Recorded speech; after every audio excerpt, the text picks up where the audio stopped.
इलाज की सुविधा देगी, लोगों को शिक्षा की सुविधा देगी, स्वास्थ्य और आरोग्य की सुविधा देगी। मुझे लगता है देश के यशस्वी प्रधानमंत्री नरेंद्र मोदी जी के नेतृत्व में दिल्ली में इस बार भारतीय जनता पार्टी का कमल निश्चित रूप से खिलेगा और ये डबल इंजन की सरकार निश्चित रूप से इस दिल्ली को ताकत देगी। मैं आप सब लोगों को निवेदन करने के लिए आया हूं। एक छोटा सा मंत्र है, कहा यह गया कि आप पन्ना प्रमुख हैं। जो पन्ना प्रमुख दर तक जाएंगे, घर तक जाएंगे, दरवाजे तक जाएंगे, एक सीधा सीधा फॉर्मूला है। ये चुनाव केवल एक छोटे प्रदेश का चुनाव नहीं, ये विचारधारा का चुनाव। यदि हरियाणा में नहीं जीते होते तो देश की हालत क्या होती। लेकिन हरियाणा के जाबाज कार्यकर्ताओं ने, हरियाणा की जनता ने कांग्रेस की छाती पर चढ़कर भारतीय जनता पार्टी के दुरंगे को बुलंद किया, कमल के फूल को खिलाया। महाराष्ट्र में भारतीय जनता पार्टी के कार्यकर्ताओं ने परिश्रम किया, जनता ने आशीर्वाद दिया।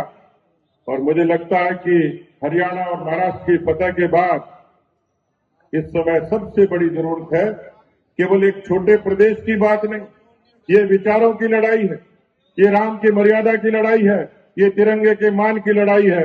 और इसलिए एक एक कार्यकर्ता जो अपने आप को कार्यकर्ता कहता है, जो अपने आप को पन्ना प्रमुख कहता है, जो बूथ का प्रमुख कहता है, जो शक्ति केंद्र का प्रमुख कहता है, मुझे लगता है कि दिल्ली छोटी लगती होगी प्रदेश के नाते, लेकिन विचार के नाते दिल्ली बहुत बड़ी है।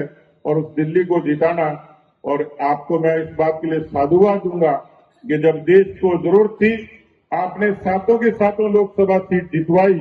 आज एक बार फिर से देश को जरूरत है इस राजधानी में भारतीय जनता पार्टी का, भगवा का, राष्ट्रवाद का, राम का विचार प्रभावी हो, ताकि दिल्ली को और ज्यादा सुविधा दें। मैं दिल्ली की प्रदेश इकाई को, बहन कमलजीत जी को, सांसद महोदया को, इनकी पूरी टीम को बधाई दूंगा। एक बहुत सुंदर संकल्प पत्र दिल्ली की जनता के लिए लेकर आए। उस संकल्प पत्र को आपको लोगों तक पहुंचाना है। हमने माताओं बहनों की सहूलियत की बात करी है, हमने आयुष्मान की बात करी है, हमने बुजुर्गों की पेंशन की बात करी है, हमने जिनके आशियाने नहीं उनको आवास की बात करी है। और इसलिए एक अच्छी दिल्ली, व्यवस्थित दिल्ली, स्वस्थ दिल्ली, शिक्षित दिल्ली और विकसित दिल्ली, ये संकल्प पत्र भारतीय जनता पार्टी लेकर आई है। उस संकल्प पत्र को आप जरूर लोगों के दर तक और दरवाजे तक पहुंचाएं। मुझे पूरा यकीन है कि द्वारका विधानसभा में प्रद्युम्न के नाम का अर्थ शक्तिशाली होता है, और कृष्ण और रुक्मणी की संतान का नामकरण प्रद्युम्न हुआ था। मुझे लगता है कि द्वारका में प्रद्युम्न का नामांकन भी मुझे लगता है कि कंस के वध के लिए हुआ है। और इसलिए प्रद्युम्न, निश्चित रूप से प्रद्युम्न राजपूत जी ये कंस रूपी आम आदमी पार्टी के इन तमाम विचारों का खात्मा करेंगे। एक अच्छी द्वारका के लिए एक अच्छे योग्य व्यक्ति को, सीधे सज्जन और ईमानदार व्यक्ति को आपका प्रतिनिधि बनने का हक मिले, अवसर मिले।